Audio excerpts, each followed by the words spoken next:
is set for its 8th and final match of the FIFA Club World Cup, and it is a fixture befitting of a major final. Real Madrid take on Juventus for a place in the quarter-finals. Kick-off is just under an hour away. Well, I tell you what, we are in the thick of the knockouts here on the DAZN app, and the matches, as we've just seen, have been brilliant so far. And as it is a meeting of the big hitters, we've got big hitters of our own in the studio. The small matter of 12 league titles, I think it is, between the three guests who are with me in the studio: John Obi-Mikel, Gail Clichy, and Edgar Davids also joining us for the very first time. Firstly, we do have to react to what we saw last night. John, you were in the studio for Inter going out. What did you make of that? Was it a surprise, or should we even say that? Crazy given how good it was in the studio. I think it was obviously we watched the game here, but I think obviously the way Inter finished the season, you will see that coming as well.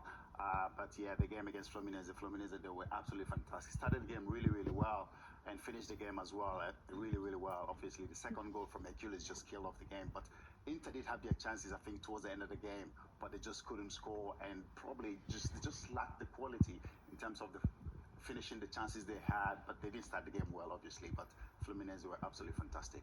Well, Gail, we welcomed you into the DAZN studio for the first time to watch Manchester City. Probably wasn't the outcome you were hoping for or expecting. A brilliant game, but what didn't work for Manchester City? Well, I think the competition is what we expected. You play against top teams, so maybe overall the league, Saudi Arabia or in Brazil is not as strong as what we have in Europe globally, but those teams play for titles, so they've got good players, they've got a different way of playing.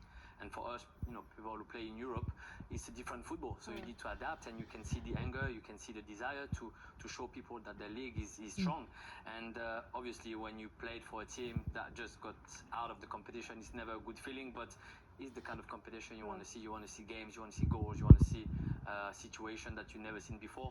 And so far, this is why we're getting, actually. And tonight is exactly what we wanted to see, isn't it? A meeting of two massive teams with so much history.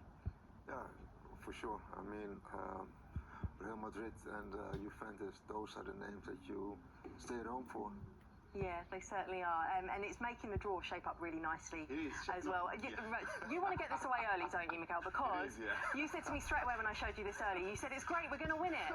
We being Chelsea. Yeah, exactly. It's shaping up very nicely for us. I think obviously with City, going out last night, now it's shaping us really nicely for us. We just have to make sure we win our games and obviously get to the finals.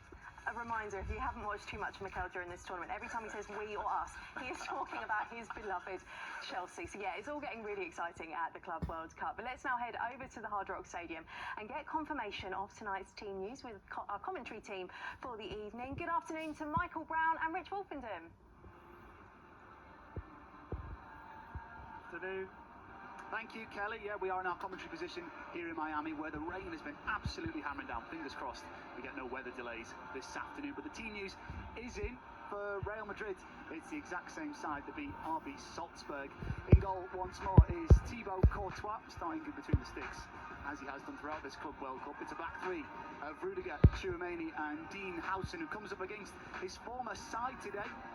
In midfield, Trent Alexander-Arnold on the right, Fran Garcia on the left, Arda Güler and Captain Valverde are in the middle. Up front, it's a Brazilian, Vini Jr., Bellingham as well, and Gonzalo Garcia starts ahead of Kylian Mbappe today. Michael, are you surprised by that decision? Well, no, he's done very well. He's been very unselfish with his pressing, his work rate. He's got a couple of goals, but when you've got Mbappe breathing down your neck, you know you're going to have the work cut out. But obviously the array of talent at Real Madrid for sure. Vinicius Junior now getting his stride, and Valverde, I think he's just been excellent. He's got hold of this Real Madrid side, and he's led by example. Well, let's take a look at the Juventus lineup. A handful of changes for Juventus. Di Gregorio in goal once again. A back three of Kalulu. Rugani comes in today, and Lloyd Kelly, the former Newcastle defender, starts at the back. Alberto Costa's on the right, Cambiasso on the left, Thuram and Captain Locatelli in midfield. Conceição, Kolo Muani and Yildiz complete the Juventus 11. And Michael, we talked about Kenan Yildiz before we arrived at the stadium, and he's the star man for Juve. Yeah, he is the star man. He's going to be the one who's going to try and unlock.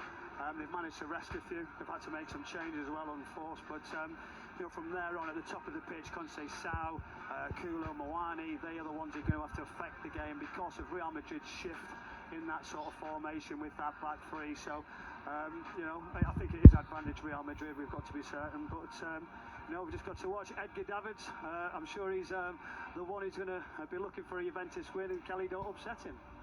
Wise words. Thank you very much, guys. I'll do my very best. So let's start with the Juve team news then. Multiple changes. Are you surprised? No, absolutely not. I mean, they got a beating the last game, so he has to change something, but it was not the strongest formation they put in the field last time, so let's see what they can do now. Do you feel like this is the strongest team available at the moment? I think it's a competitive for the Juve squad.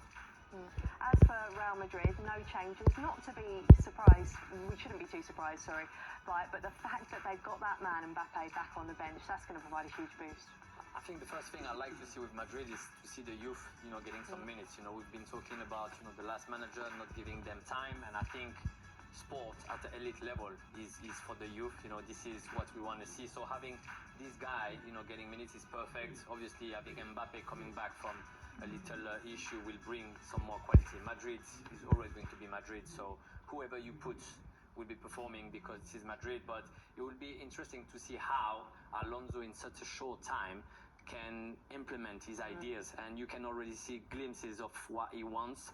I think he already knows how to play to get the best of each of his player, and this is what you want to see when you have new manager coming in. So at the moment it's working fine, and I think this game will be the decisive moment for the rest of the tournament for them. Okay, well, talking of Alonso, he spent this week warning his side against underestimating Juventus. Matt Cannon sat down with him yesterday.